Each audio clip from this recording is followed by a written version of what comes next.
I just pulled it. Yeah, you got it. Look at that. That's a good squeeze. Huh? Hi. Christmas. No, her. Please leave me be.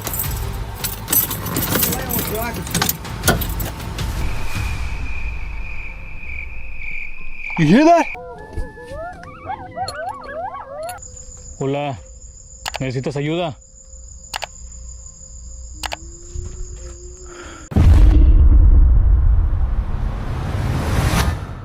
On October 26, 2025, the creator behind Roaming Reckless, a channel known for solo truck camping adventures with her dog Tazzy, found herself stranded in the quiet desert of Colorado. What was meant to be another simple overnight stop slowly shifted into something heavier, shaped by mud, silence, and warnings she didn't expect.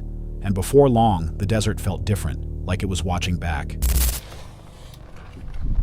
So it thunderstormed all night last night. There was this warning on this campsite when I found it that said, great campsite, but don't let it rain because you will get stuck trying to get out. So that's where the pickle comes in, because now we're gonna have to wait for it to dry up to get out of here whatsoever. Look at this boot, it just sinks.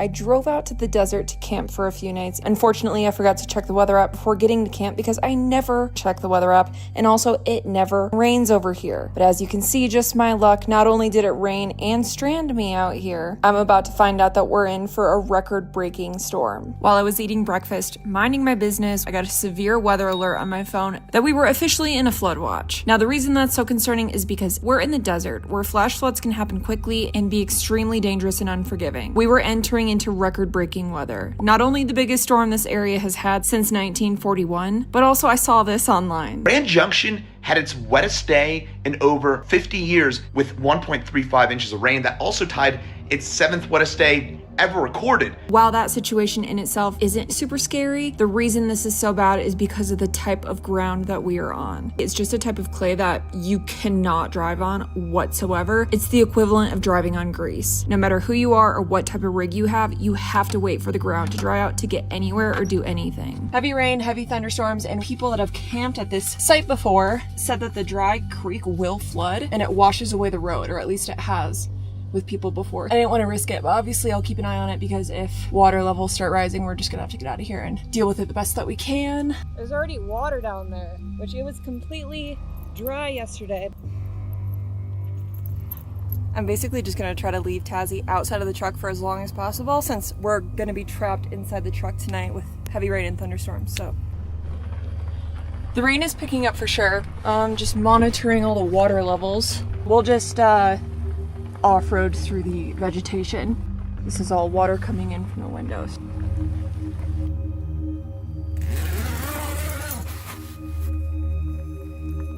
Honestly, I think we're getting pretty lucky. Like, the rain isn't super heavy, so we might be all right.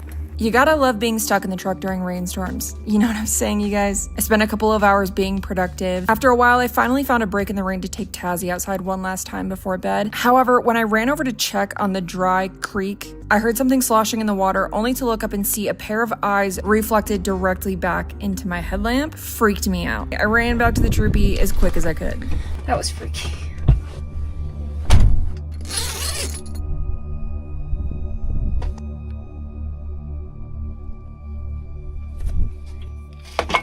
Well, I don't know what that was, but we're covered, so no one can see in here at all. Looks like it's gonna be raining all night and through the morning, and we're still on flood watch. She woke to the aftermath of a long desert storm, stepped outside and realized the ground had turned to gumbo. Her Land Cruiser sank just enough to tell her she wasn't going anywhere. She'd seen the warnings in the campsite reviews, but only now did they feel real. Even inside the truck, mud crept in through the window seals, hinting that the day was far from over. And as the hours passed, the desert revealed more. Later that evening, she walked toward the dry wash to check the rising water. The only sound she heard was the faint sloshing below her headlamp, until a pair of eyes reflected the beam from the darkness. She froze for a heartbeat before running back to the truck with Tazzy close behind. The flood watch alert on her phone felt heavier after that moment, but the quiet didn't last long.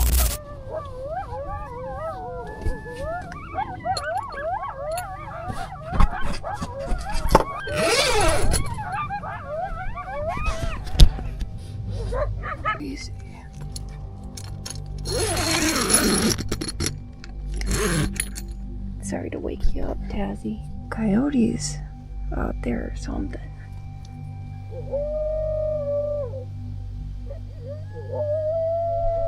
Oh my gosh, I see them. Yeah, I literally see them out there. It's probably what I saw earlier in the river.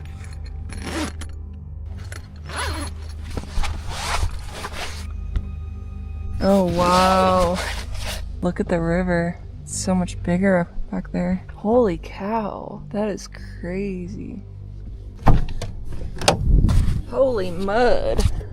Come on, Tazzy, let's go. From what the forecast showed at this point, I thought we were pretty much in the clear. No more rain incoming, and while we were still under flood watch for at least another day, I was confident that if the water wasn't a threat by now, besides waiting another couple of days for the ground to dry up so we could get the heck out of here. But unfortunately, the worst was yet to come. In fact, after a couple hours in the truck, we got some blue skies and the sun even came out. It's crazy how much this has gone down in just a few hours.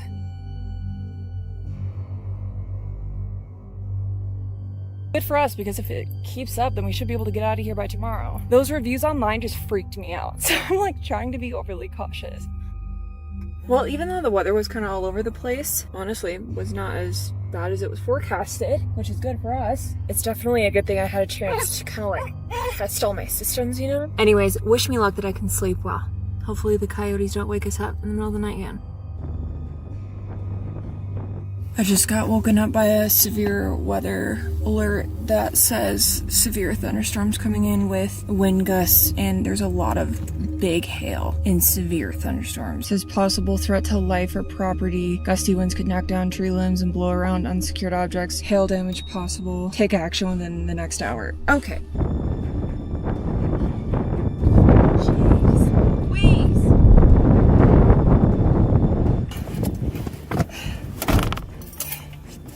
Let's get the heck out of here. Yeah, I think I just need to head towards town. It literally connects. Oh, yep. Going down into a ditch because I can't see where I'm going.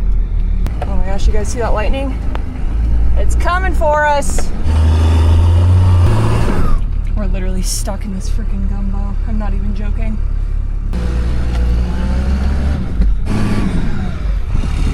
Are you kidding me? I think I'm literally stuck. At dawn, Tazzy's sudden barking jolted her awake. Through the window, she spotted coyotes moving across the open ground, their shapes matching the eyes she'd seen the night before. The wash outside was deeper now, the mud thicker, and Tazzy refused to touch the ground without help. Still, the desert wasn't done shifting. Hours later, sunlight broke through the clouds, warming the ground and thinning the water in the creek. She walked the banks again and watched the flow shrink with each passing minute. For a moment, escape felt possible, like the desert was giving her a small window. But that hope didn't last through the night. At 2 a.m., her phone lit up with a new alert, a possible threat to life or property. She packed up fast and tried to drive out, only to feel her wheels sink again. The truck stopped. She was stuck a second time, alone in the dark, with no choice but to wait for morning. And all she could hear was her own breath and the hum of the storm behind her. Some viewers insisted the eyes had to be coyotes, pointing out that only animals reflect light like that. But others noted how unnaturally still they were, as if watching her, and with comments saying coyotes hunt dogs. It makes you wonder what really stood in that wash. If those eyes truly belonged to coyotes, why did they stay still when the headlamp hit them? And if they didn't, what else was standing in the wash that night while the flood crept closer? Hold on a sec. If you're enjoying this so far, make sure to hit that subscribe button. Let's continue.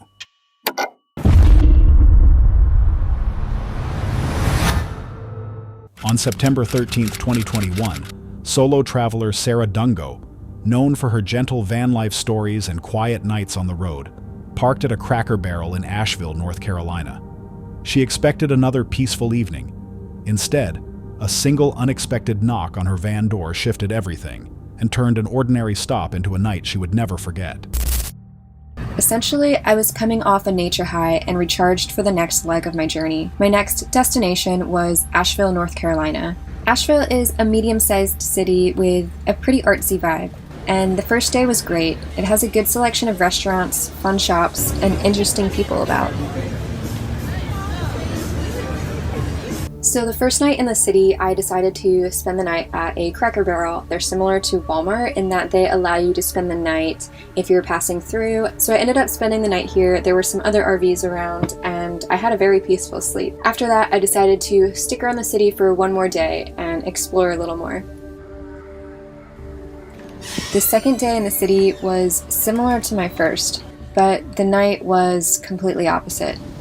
I decided to park overnight at a different Cracker Barrel across the town. The restaurant began closing and the parking lot slowly began emptying until I found myself alone in the middle of making dinner. I was totally in my own world when I heard an alarming knock. Know her, please leave me be.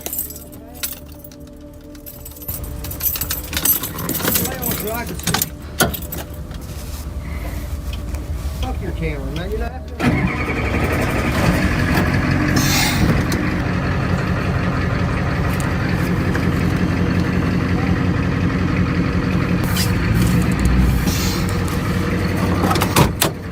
She begins by assuring viewers she was physically unharmed, though the memory remained vivid.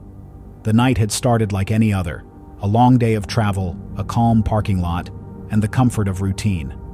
But after the restaurant closed and the RVs left, the silence settled in too deeply. Some nights changed direction without warning. While she was making dinner, a hard, alarming knock rattled the door.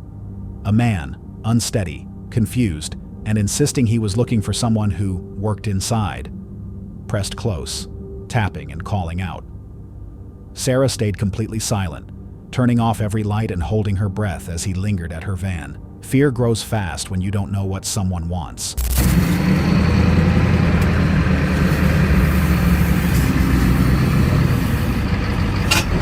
my gosh, what just happened? Okay, so I'm safe right now, but I just had my first knock on the door. That was not the cops. Being alone. He was complaining about a girl that worked at the Cracker Barrel and, it broke her heart and thought that she was in my van, was telling me to come out and prove that I wasn't her. I was just proceeding to tell him, please leave me be. I am not who you think I am, and I'm definitely not sheltered from seeing the effects of what drugs do to people. It's hard talking to people that are inebriated. So when he continued to not leave and was trying to go to every door of the van, I quickly unhooked my propane, made sure my drawer was closed, and then drove down the street a half a mile before I could actually, because I didn't really have time to put my stove away. So I got around the corner, called the cops, and then from there I drove about 10 miles up the road. I am now at a place where there are other RVs. Before, there weren't any RVs at all, no other person in the parking lot. I'm gonna get a game plan here, but I've put in some ground between me and that unfortunate event so far. But yeah, maybe just to ease my mind and completely leave the state. I wanted to like Asheville, and I still do, and I understand the enjoyments of it, but I don't think at this point I am vibing with it. So I've driven many miles away and nearly 2,000 feet in elevation upwards from the area where the incident happened. I'm sure I'll be thinking about it a little bit more, but I'm gonna try not to and try to let it go. I'm feeling still kind of awake and my adrenaline's still pumping. So I didn't get much sleep that night, and when signs of sunrise came, I was beyond ecstatic. I later found myself witnessing a special environment in the Blue Ridge Mountains. The light of day began to illuminate what was once a dark and scary night. Realizing the situation wasn't improving, she acted quickly. She shut everything down, unscrewed the propane, grabbed her keys, and drove away. Slow, controlled, and careful not to draw attention. Only half a mile up the road did she stop long enough to clean up the mess left from leaving in a rush. Escape is sometimes the only plan you get. 10 miles later, Sarah finally called the police, sharing everything she could remember. She pulled into a lot where several RVs were parked, choosing proximity over solitude. Even there, sleep wouldn't come. The knock still echoed louder than the engine that carried her away. Safety feels fragile after a night like that. She eventually left Asheville entirely, driving into the wilderness of the Blue Ridge Mountains, gaining nearly 2,000 feet in elevation before she felt her body unclench. Hours after the encounter, she watched the sun rise over the ridges, letting the quiet morning restore what the night had taken. Comments from viewers echoed the same warning. The man's excuse sounded rehearsed, his behavior intentional. Many believed he targeted what he thought was a lone woman, reinforcing how quickly a harmless parking lot can turn into a vulnerable situation. If Sarah hadn't trusted her instincts the moment that knock hit her door, how close would danger have actually been? And how many travelers experience something similar without ever telling their story?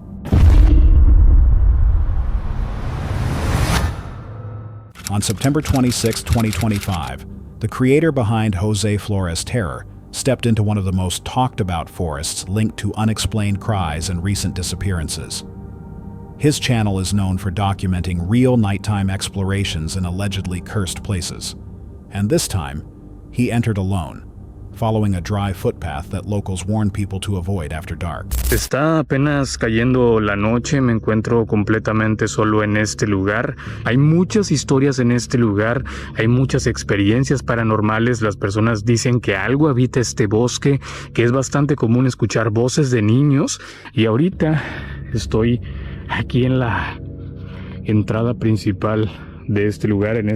Han perdido varias personas que no han encontrado el camino de vuelta para salir de esta zona. Inclusive hace muy poco la policía tuvo que venir a este lugar, por más que inclusive trajeron perros para poder hacer la búsqueda dentro del bosque, no lograron encontrar a aquella persona. Voy a caminar por aquí hacia lo profundo del bosque. Estoy solo completamente, no está nadie conmigo.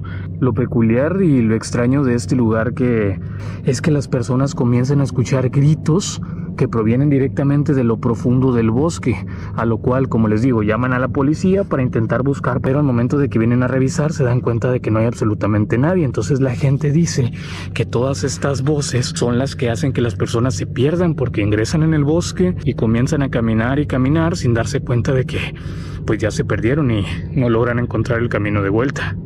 Si se llega a escuchar de repente aquellas voces, simplemente lo que me recomendaron y lo que me dijeron que hiciera es no hacer caso a aquellos gritos, aquellos lamentos que se escuchan dentro de este lugar, y que es la única manera de que no te pierdas en el bosque, pues simplemente no son reales.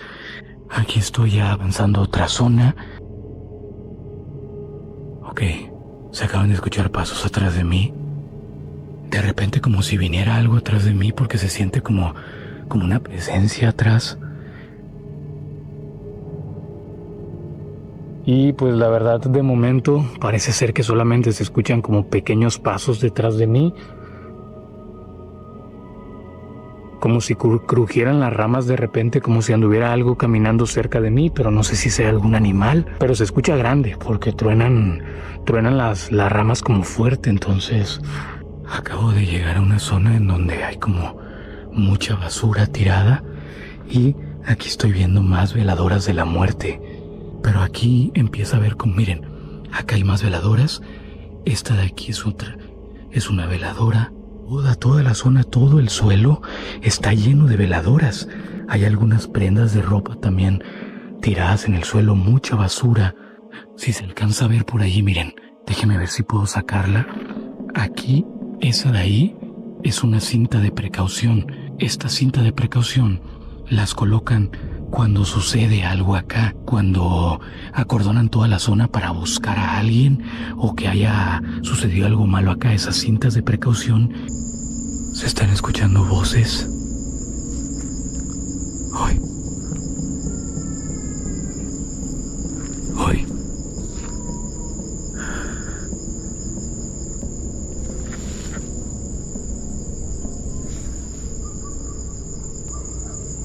Se están escuchando estas voces que parece ser como que vienen hacia acá o están a lo lejos. Es que no puede haber personas acá. No hay personas acá. Estoy completamente seguro. O sea, personas físicas no son.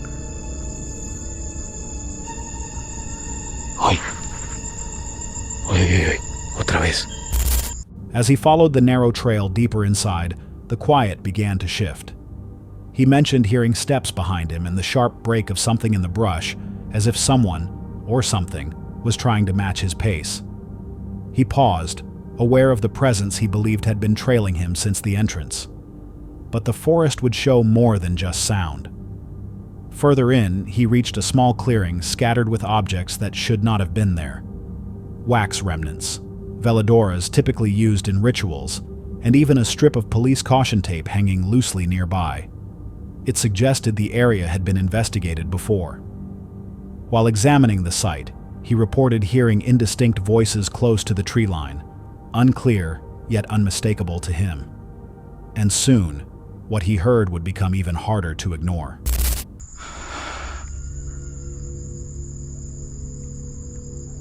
No sé qué horas sean, ni sé cuánto he avanzado. Lo único que sé es que vengo de allá. Entonces tengo que seguir este camino, porque ya ni siquiera sé cuánto me he adentrado hacia el bosque, pero estoy tratando de seguir como una línea recta y en algunas partes dejo como que algunas cosas como colgadas en los árboles o en el suelo para ubicarme y poder pues saber dónde está el camino de vuelta, porque esas voces que se escuchan para atrás, no sé si está ingresando alguien al bosque conmigo, pero se escucha esas voces y son voces de persona. O sea, se escucha súper claro, como si alguien estuviera hablando.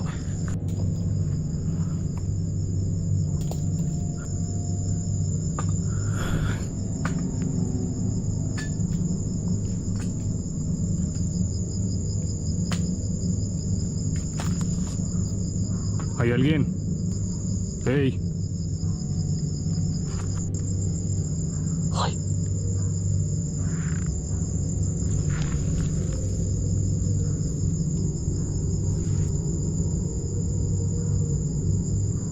Se está escuchando una mujer, no se escucha claramente lo que dice. No sé si está diciendo ayuda o no sé qué está diciendo, pero es una mujer. ¡Ay!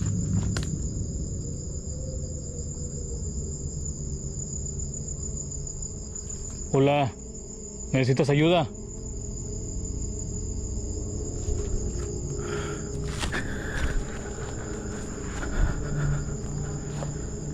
Se están escuchando muchos ruidos. Ese lamento que se acaba de escuchar atrás de mí, como una mujer llorando. Hoy. Hay como algo quejándose, como pidiendo ayuda. Acabo de sacar el detector de energía. En esta zona se supone que capta el campo electromagnético y ha estado parpadeando en rojo varias veces. Inclusive ha llegado hasta esta zona, que se supone que ya cuando llega a esa zona es porque alguna presencia o algo se está acercando mucho. Ok, aquí el camino se empieza a poner un poquito más complicado. Estoy viendo muchas telarañas. Miren.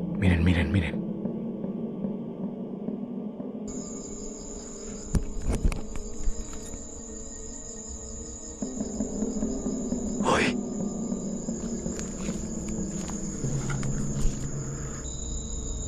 Definitivamente eso se escucha como alguien llorando. No sé si sea una mujer o un niño. Hay un pantalón de mujer aquí tirado, que ya se ve antiguo, o sea, como si ya tuviera tiempo en este lugar. No sé de quién habrá sido este pantalón, pero qué coincidencia, ¿no? Que me haya encontrado esto y lo que se está escuchando es como un lamento de una mujer. Hay otro guarachequi de mujer también.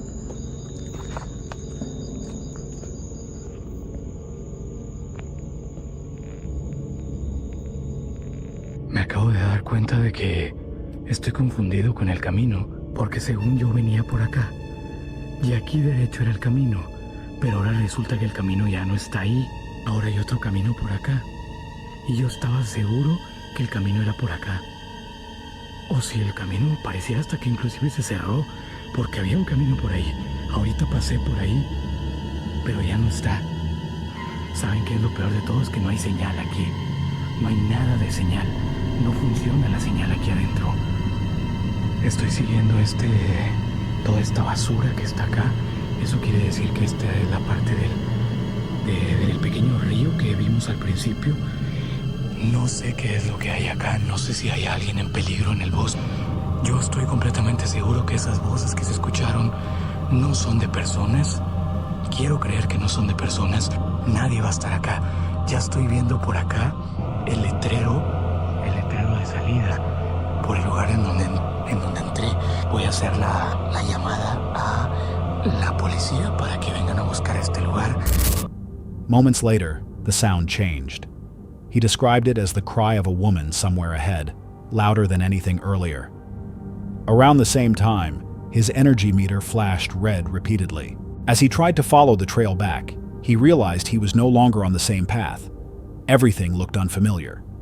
Nearby, he found a pair of women's pants on the ground, adding to his confusion about what had happened in that part of the forest.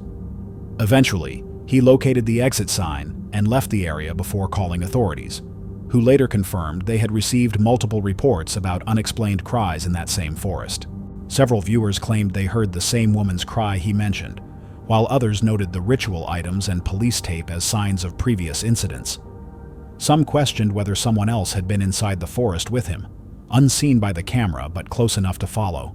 If many people heard the same cry yet no one was found, what exactly stayed hidden between those trees?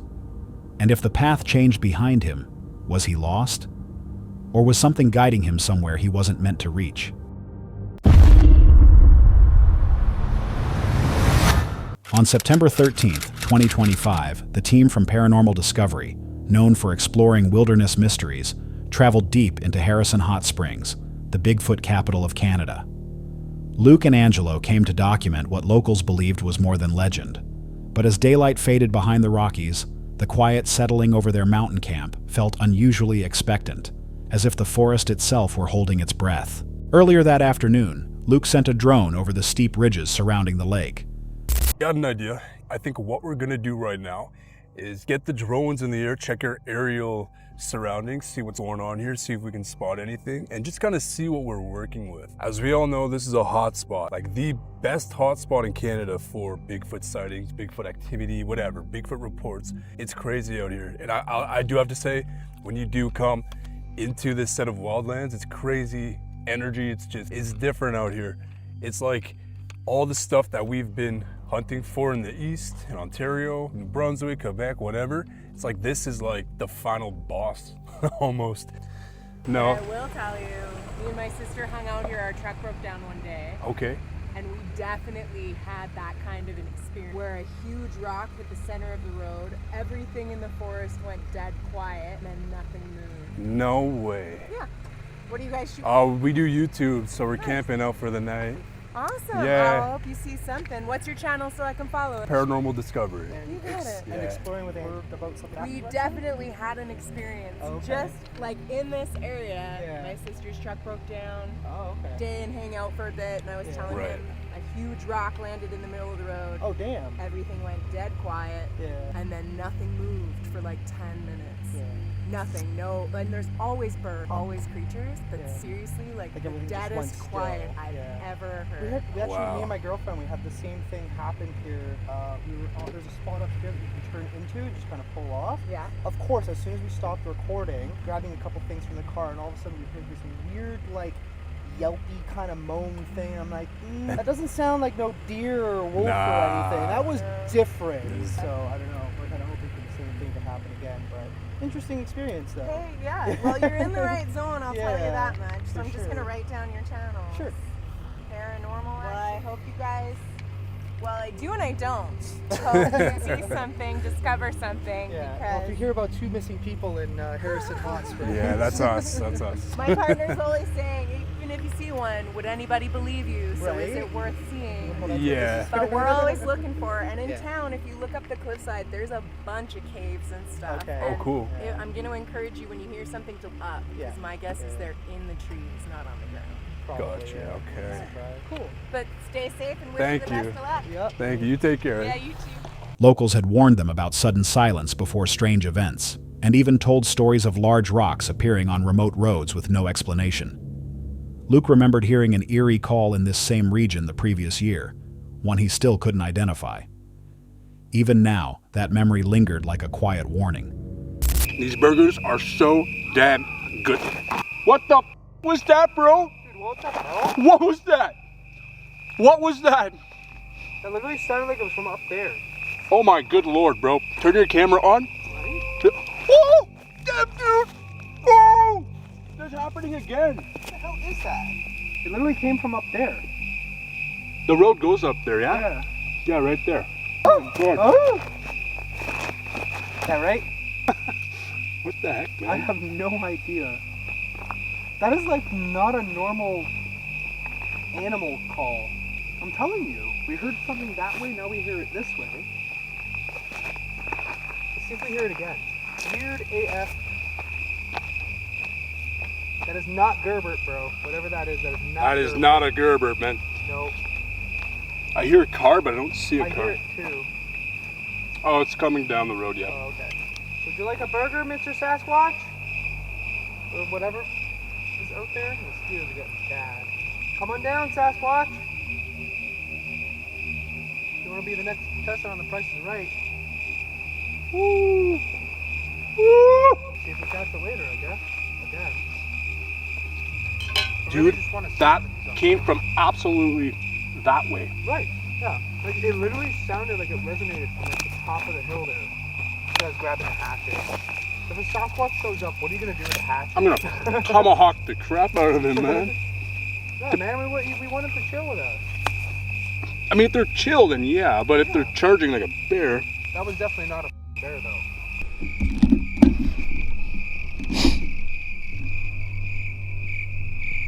You hear that? There's something What direction was it? going up. Oh, gosh. I'm not even I joking. thought I heard something going down. You go down, I go up. I guess. Oh, jeez, what are we doing? I don't know. Okay. Alright, I'm seriously, it's like echoing. There's some. Best of luck. I don't think it's the greatest idea going in night vision, but... Yeah, I'll have the light though. That's true, okay. Alright, guys. Something. Angelo's gonna go down. I'm gonna go up. He'll be good though, he's got bear spray. Well, let me know what's up there. Yeah. Oh, damn. I don't know why I'm doing this. Me neither. Later, as the two cooked and ate at camp, an abrupt sound echoed from the slope above them. It was sharp, unfamiliar, nothing like the wildlife they'd seen earlier in the day. A second noise followed, louder this time, drifting down the road. The direction was the same, and whatever made it seemed closer than either of them wanted to acknowledge. When Angelo headed downhill to investigate another angle, Luke walked alone toward the source of the sound. Heavy steps shifted through the darkness around him, stopping when he stopped, moving when he moved. Let's throw one of these in there. Whoa! Whoa! Whoa!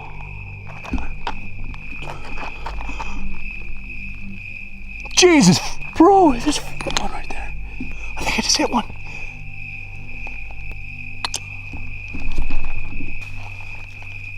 Where are you? Bro, that scared the hell out of me. What was that? Holy shit.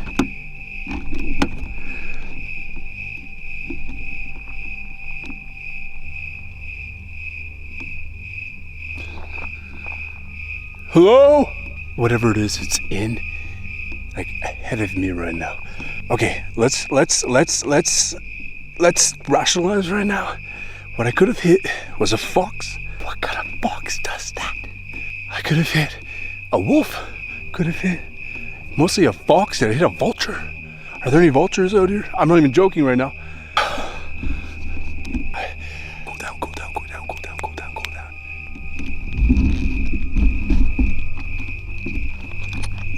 Whoa! I'm trying to see it, but I can't. was in here though? Did I scare it? What was that? Like, did I scare whatever animal creature that was? Did I hit it? I don't even have the bug spray. I gave that to Angelo. Or the bear spray, sorry. Angelo's got the bear spray. Calm down.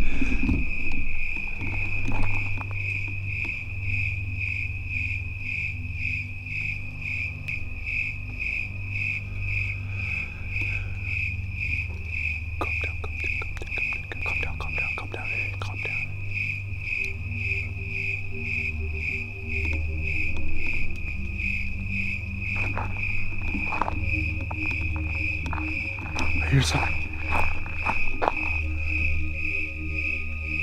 Get out of here! Go! Scram! I think there's a bear nearby. Either that or a Bigfoot. I'm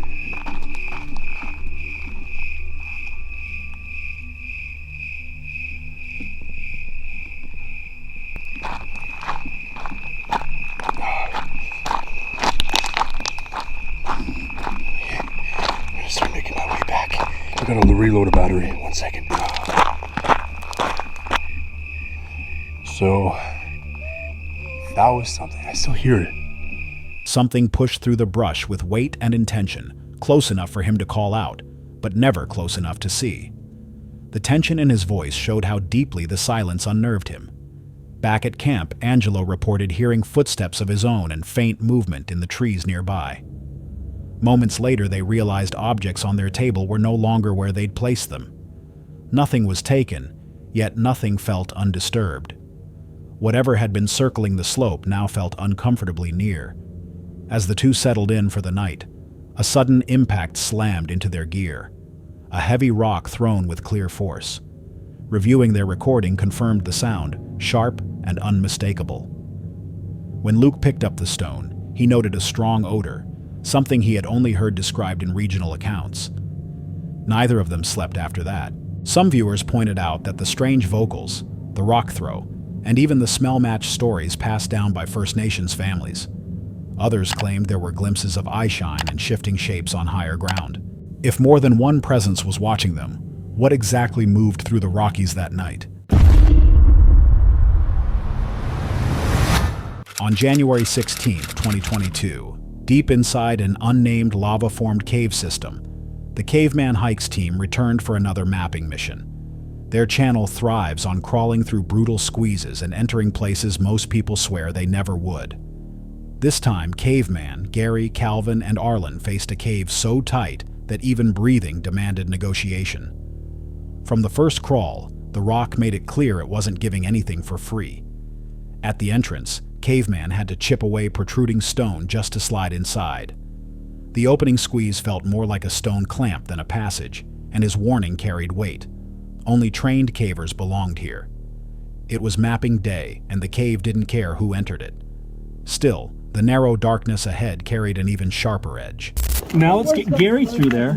I shouldn't be talking too much. You'll shove me in. We can get you through. There's also body twisting techniques to get through stuff. Some of it, you can twist your body, you can get through a smaller space. I know that, like, I can push shoulders by just pulling. Like Superman or one of what? Come help me. Okay, we're coming. It takes a moment for the other cavers to notice there's a problem. You want back? On his first attempt to the tightest portion of the entrance, right, one of the cavers has become stuck in the passage. These kinds of maneuvers can be dangerous if the caver is alone. Oh. But with the team present, assistance is always close by. I will. The caver is wedged in a small passage, hands down and at his side. He now has almost no leverage to move himself free. Calvin moves himself into position where he can pull his team member by his ankles backward until he is free. With limited space, it is always a fight for leverage. Want more? I'm gonna keep a hold of this one. Gary led the descent, arms pinned tight against his sides as he dragged himself through the first squeeze. Plastic sheets scraped beneath him, easing only a fraction of the friction as stone pressed in from all directions. The second constriction was worse. Longer, tighter, and relentless. Every inch forward was a negotiation. Then the cave reminded them who was in control. Halfway through, one member became wedged so firmly that he couldn't move at all. Calvin pulled him backward by the boots, freeing him only after choking pressure lifted. They widened the rock again before pushing on. Even Arlen, moving with healing ribs and a fractured jaw, continued with quiet, deliberate focus. Relief washed over the group only when they finally emerged from the squeeze. Hours later, they found the looped passage leading near the original entrance. Each member angled their body high through the final crack, careful to avoid the deeper trough that could trap them. Crawling out felt like peeling themselves from the cave's grasp. Caveman surfaced with shredded clothing, a tally of every harsh contact the cave had delivered. Even viewers watching safely from home admitted their pulse jumped at the sight of those passages. Many said they'd never cave again, that even an MRI now felt spacious. The real fear wasn't darkness, it was losing every inch of space to move. And as the team escaped with only inches to spare, one question lingered. If these are the passages humans can survive, how many tighter tunnels remain untouched simply because no one should ever try? On September 20th, 2024, Mame from Mame Channel, a creator known for traveling alone through Japan's most haunted locations, returned to the abandoned silver mines of Inai Ginzan in Akita. By day, the ruins felt like the remnants of a long-buried tragedy. But once night settled over the forest and the sealed mine entrance, the place carried a weight that didn't seem entirely empty anymore. He began his journey in Saitama, restarting his nationwide exploration of haunted sites and announcing the release of his upcoming book. 秋田県着きました。なんかあっちの方すげえ。山。超綺麗。すごいすごい。で、今日はね、ひとまず、ホテルに泊まって休みます。明日昼からちょっと、院内銀山見に行こう。やばいやばい、くっそ雨降ってきた。最悪だ。初日からまさかこんなびしょびしょになるとは。この辺だけど、あ、これか。着きました。As the day went on, he shifted focus and began introducing Inai Ginzan, a place known for its thousands of graves, collapsed tunnels, and stories of fire. Yet the unease he felt there seemed less about history and more about presence.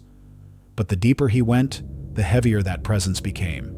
He spent the following day studying the mine's past at the Heritage Museum before stepping into the forested remains of the old settlement. Rows of moss-covered gravestones stretched through the trees, and even the statue of Cannon felt different than it had under daylight. Locals warned that electronics often malfunctioned here, and as he walked among the relics, that warning lingered in the back of his mind. Still, the real test waited for nightfall. By evening, heavy rain followed him back to the mine entrance. He set up his tent directly before the sealed shaft, unsettled by what sounded like a man's voice, and then a child's, carried faintly through the storm. The moment he left camp to climb toward the shrine in the dark, すごいな。なんかまた赤くなってないやっぱ。気のせいじゃなかった。なんでちょっと待って、やばいやばい。めっちゃ怖い。お邪魔しました。月明かりまで来ましたね。こんばんは。とりあえず観音様のところへ戻りますか。そしたらこの辺でスピリットボックス使ってみますか。この観音様の近くで。こんばんは。夜遅くにすいません。誰かいますか？なんか横切んなかった。なんか影が横切んなかった。こんばんは。誰かいませんか？すいません、どうもありがとうございました。失礼します。応答なしですね。暗闇にしてみますか、ここで。よし。赤外線定点カメラで。これやっぱ声みたいにするんだよね。じゃあ消しまーす。あっ、すごい。ちょっと待って、動けないな。やばいな、やばいな、やばいな。すごい、すごい圧迫感。暗闇に押しつぶされそうな感じですね。なんか包まれてる。みたいな言わなかった。誰か。もう一回消します。ちょっともう疲れた。歩き疲れた。ちょっと待って。わかんない。もう足音に聞こえた、普通に。もういっか。頑張ったよね。すいません、本当ありがとうございました。お邪魔しました。あ、はい。失礼します。女の人の声しなかった。すいません、本当ありがとうございました。お邪魔しました。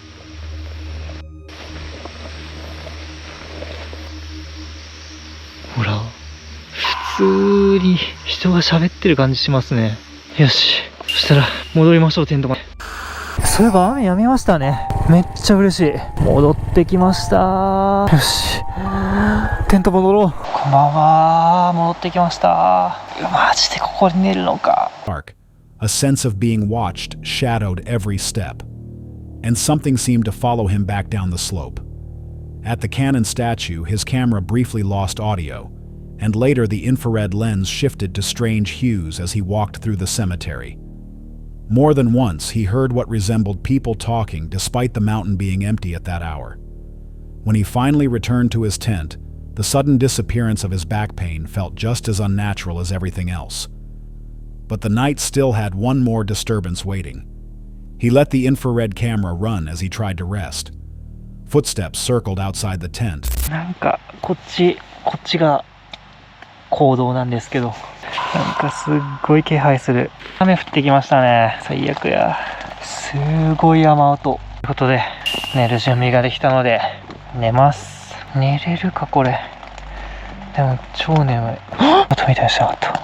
現在時刻2時ですね。それは眠いわけだ。一応テント内も赤外線カメラずっと回していきたいと思います。すみなさい。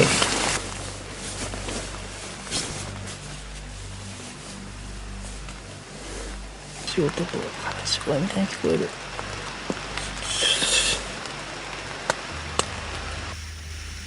Followed by faint voices he couldn't identify. Near dawn, while packing up, a sharp metal clang echoed from deep within the sealed mine, like a tool striking stone from far below.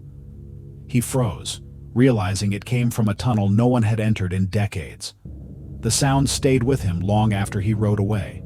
Some viewers suggested the voices resembled adult and child tones often reported at haunted sites, while others pointed out that the camera's strange color shifts matched earlier claims about electrical interference. A few argued the noises could belong to wildlife common in Akita's mountains. But if the mine was sealed, and no one else was there during the storm, then what produced that final metallic strike from inside the tunnel? And more importantly, who, or what, was still working in the dark? That's all for tonight's video. Which encounter gave you chills? Let us know in the comments below. Got your own experience? We want to hear it. And whatever you do, don't miss what's coming next.